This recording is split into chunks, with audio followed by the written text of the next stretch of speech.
Welcome to The Explainer. Today, we are diving into a really powerful story, one that unpacks one of the toughest lessons in life, the messy, painful, complicated nature of love, and the wisdom it takes to finally let go. Everything we're about to explore really boils down to this one question. It's a tough one, right? It makes us look at something we think of as this purely good thing, a parent's love, and asks us to see how it can twist into a source of real suffering. So let's get into it. Our story starts with a man named Siddhartha. He's a wise ferryman who, seems to have found total peace living by a river. But that peace, it gets completely shattered when his 11-year-old son shows up, a son he has never even met. The boy is not just grieving his mother who just died, but he's been thrown into this life of poverty and simplicity that is just a world away from the pampered life he's always known. And right here, you see the fundamental problem. On one side, you have Siddhartha. He's hoping that quiet patience and understanding will be enough to win over his son. But the son's reality? It's the complete opposite. He's proud. He's used to having servants and nice things. So when his father offers love, he doesn't see it as a gift. He sees it as something to resist. This quote gets right to the heart of Siddhartha's problem. He is just completely lost in this new feeling. The book says he's become like a childlike person.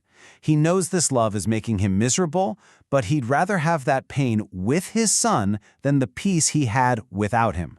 Love, in a way, has made him a fool. Okay, so Siddhartha is stuck. But there's another point of view in this story, and it comes from his friend, the other ferryman, Vasudeva. Vasudeva is a master of just listening. And because of that, he sees the whole situation with this painful clarity that Siddhartha, who's just blinded by love, can't see at all. And this is where things get really interesting. Vasudeva doesn't just give advice, he points to the river itself. The river, he says, is laughing.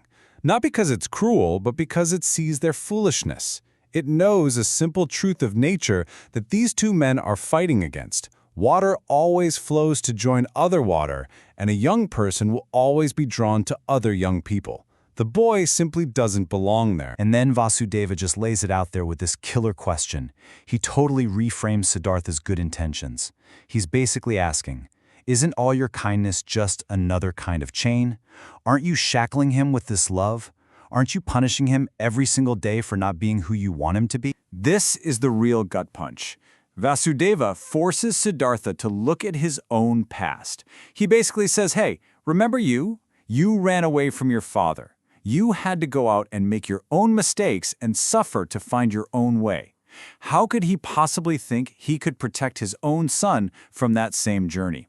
The lesson is brutal, but it's clear. You can't live someone else's life for them, no matter how much you love them. Now, Siddhartha heard all this. He listened to his friend, and on some level, he knew it was true.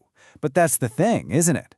Knowledge was one thing, but this feeling, this blind, aching love for his son, it was just stronger. He couldn't let go. So with this internal battle raging, something had to give. You can just feel the tension building and building, and it's all about to lead to a breaking point, driven by the son's own pain. You have to try and see it from the son's perspective for a second.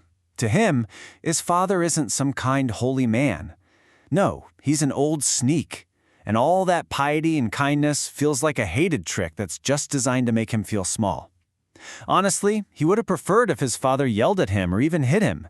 At least that would have been a real fight he could push back against. And all of this tension just explodes. And it happens over something so simple.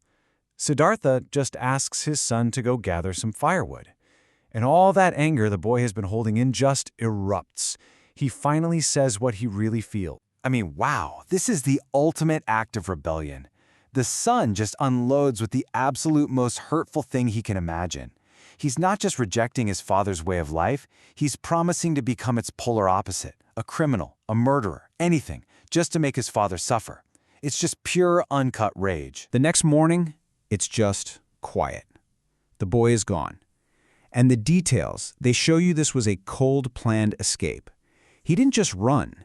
He stole the money. He took the boat to the other side. And then, and this is key, he got rid of the oar. The message couldn't be clearer. Do not follow me. But despite all of it, Vasudeva's advice, the boy's clear message, Siddhartha's love and his fear just take over. He ignores all logic and starts running after him, driven by that primal parental need to protect his child. And as he's running through the woods, you can almost feel his mind racing through these different stages. First, it's just that raw instinct. I have to save my son. Then logic kicks in. This is useless, he's long gone. That then melts into this heartbreaking, emotional plea. I just want to see him one more time. And then finally, as he gets to a certain spot, he has a breakthrough. This desire itself is the source of his foolishness. So Siddhartha stops. He stops his chase right at the gate of an old pleasure garden, a place that means a great deal to him.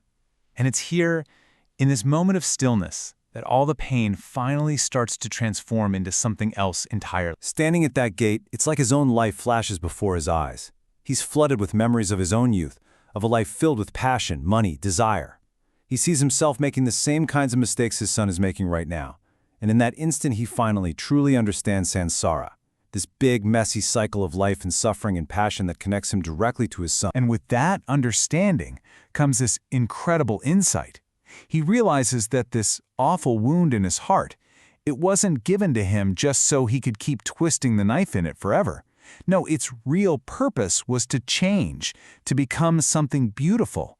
It had to become a blossom that was meant to shine. And right in that moment of quiet acceptance, Vasudeva appears. He'd followed him. And they don't say a word about the boy or the pain. They don't have to. Siddhartha has finally learned the lesson, not because someone told him, but because he felt it in his own heart. They just walk back to the ferry in total, silent understanding. So at the end of the day, the story doesn't really give us a neat and tidy answer. It leaves us with its own beautiful, central question. It asks us to look at our own lives, at the inevitable wounds we get from love and loss, and to wonder, do we have the wisdom to let them not just heal, but to actually blossom?